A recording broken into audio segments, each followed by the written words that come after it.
Hi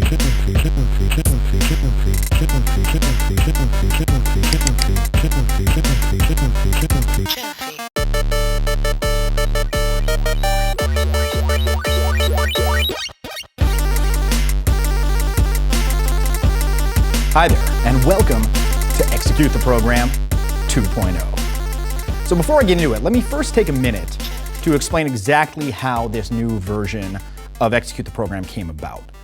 When I envisioned the original Execute the Program 1.0, I originally wanted it to be the most comprehensive resource on online dating in existence. So to that end, I researched the program for close to 3 full years, sending thousands upon thousands of messages, and of course going on probably like 1,000 dates, and of course sleeping with something over 100 girls off of OkCupid and Tinder. I then exhaustively chronicled this and assembled all of the information into one coherent package. When I was done, I looked upon it and I saw it was good. I then rested. In other words, I kicked on my feet and I sort of just waited for the reports to come in from guys who were actually using the system. Furthermore, I was actively participating in the Execute the Program Facebook mastermind group. And on that group, I read about people getting massive success with the program, as well as workshopping it and figuring out the nuances themselves. And over a few months, something amazing began to happen. People in the group were actually taking the ball and running with it, improvising their own stuff and fleshing out the ideas and tactics even further. And really, that's the value of a mastermind group. I mean, yes, I may be one of the best when it comes to picking up women off the internet, but at the end of the day, I'm just that, one of the best.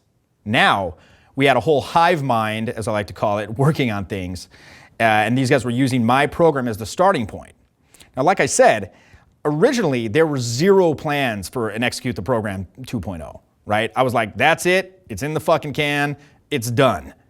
However, as the months wore on, it soon became apparent that there actually was enough new material to warrant a new module that would not only further clarify the original program, but also build upon it in a way that truly provided massive value. So here we are. Now, the hallmarks of the program, of course, volume, systemization, automation, and screening, those remain the same, and those will always remain the foundation of the program. But we are going to explore some more nuanced and advanced concepts that actually build upon those. Now, just like in Execute the Program 1, we're first going to talk about your profile, particularly the pics and the actual content that you're populating it with. And then after that, we're going to look deeper into messaging. And when I say deeper, I mean we're going to go way deeper. That's what she said. This was the area that people actually had the most questions about after the original program.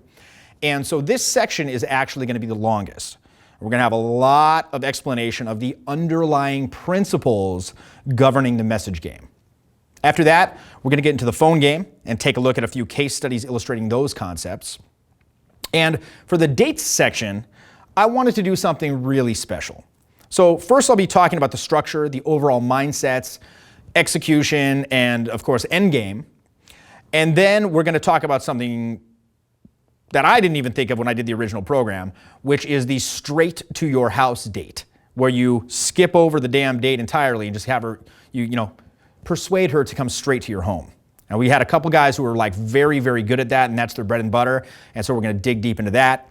And then I've got some more fresh infield of full open to close dates.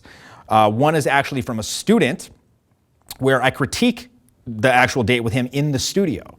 So we're going to see how he arranged it on the phone. We're going to watch him go on the date, and we're going to see how he did the pull. All right? Then I actually have 3 fresh dates where my girlfriend and I meet girls for threesomes. There had been a few questions about how to set up threesome dates off the internet, and since my girlfriend and I were tandem hunting in real life already, we figured, hey, what the hell? Let's try it out. So you'll see how our process evolved. Finally, I'm going to wrap it up with some expanded thoughts on the aftermath as well as overarching mindsets. Now, while our methods of picking up girls on the internet have become more sophisticated, the girls have kept pace, okay, in this sort of like escalating technological war, if you will.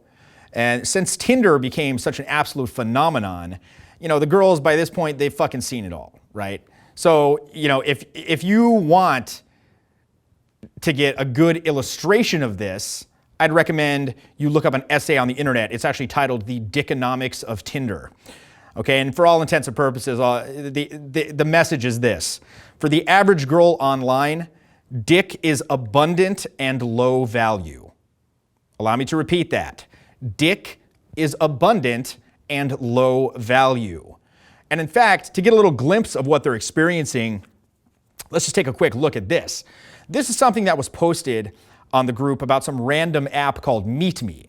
So imagine if OkCupid had a Facebook-like interface that allowed you to see what these guys are actually messaging the girls. So for example, here we've got, this is just like a profile pic of like some random dude, like literally doing everything that he could conceivably do wrong. Shit, here we go. Amber, you dumbass, you never responded. I gave you my number twice away. Here's one of the average girls on here. It appears to be some sort of creature from Mordor, and the comments are beautiful, nice smile emoji. Another grotesque one, you're beautiful, amazing eyes. Another emoji.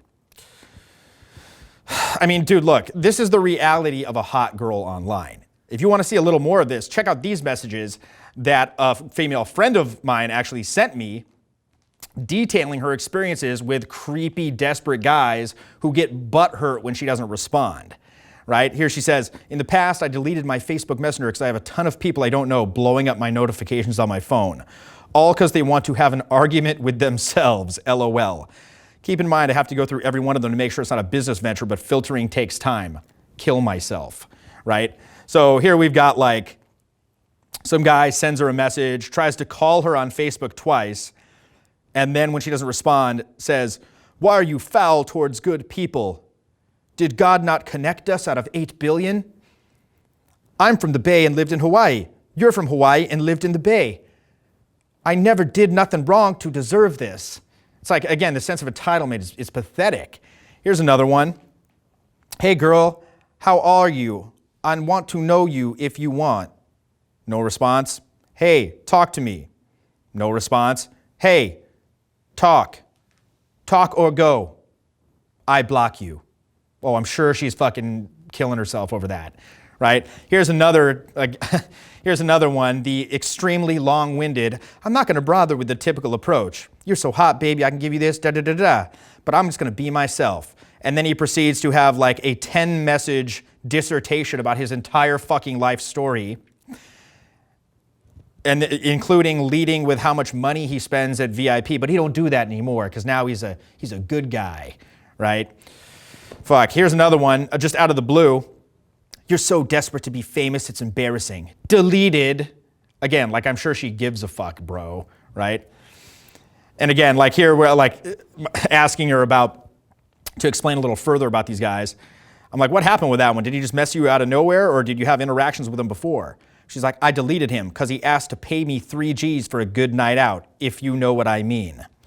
I have a lot of them who I erase or just ignore and they cuss me out most of the time, LOL. And dude, this is probably the most pathetic one of all. The guy, like, I guess he hooked up with her one time and then she's like, he's trying to hook up with her again. And she's like, hey, you know, sorry, I've outgrown meaningless hookups. Otherwise I'd probably be down. And she's like, the guy's like, I get it. What about once more? For me, please. You are so sexy. I have daydreamed about you. I even masturbated to the thoughts of when we did it. I just want it one more time. No bullshit. It's like, what the fuck does this dude expect is gonna happen? Like, she's gonna be like, you know, okay, sure, bro.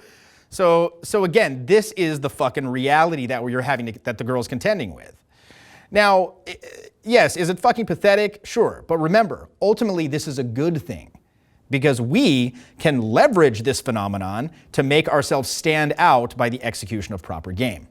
So consider this a fucking PSA from the Executor General, all right? I told you motherfuckers, I'm on some of that Michelle Pfeiffer shit from Dangerous Minds, y'all. Like, if my communication style is a little brusque at times, it's because I'm here to improve your game.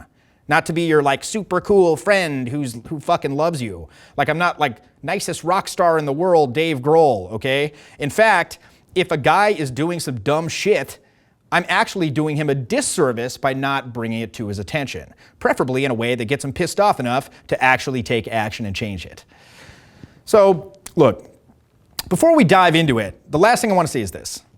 The best way to internalize all this stuff, because I know it's a lot of information, it's hours upon hours of info, but the best way to internalize it is to watch the program all the way through and take detailed notes on the core concepts.